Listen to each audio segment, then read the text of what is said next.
Þú ert að hlusta á Míka úr Biblíunni heilagri ritningu. Lesari er Eggert Kåber. Míka er hluti af Gamla testamentinu. Biblíuþýðingin sem lesin kom fyrst út á prenti árið 2007.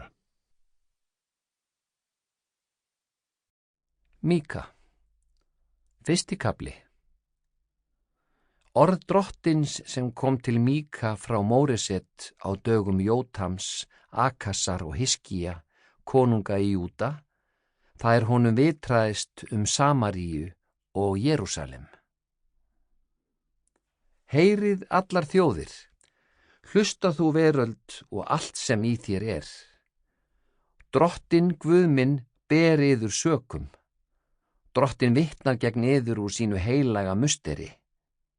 Sjá, Drottin kemur úr dvalarstað sínum, hann kemur ofan og treður hæðir jarðarinnar. Fjöllin bráðna fyrir honum og dalirnir gliðna, sem vaks fyrir eldi, líkt og vatn steypist ofan bratta hlíð. Og allt þetta sökum afbrota Jakobs og synda Ísraelsættar. Hver misgjörð Jakobs? Það ekki Samaría? Og hver synd Júda? Það ekki Jerúsalem?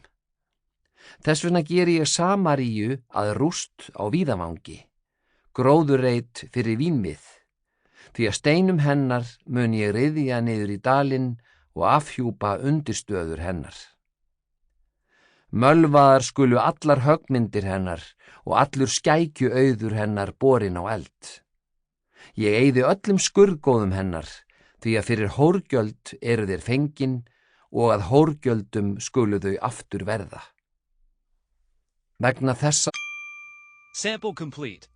Ready to continue?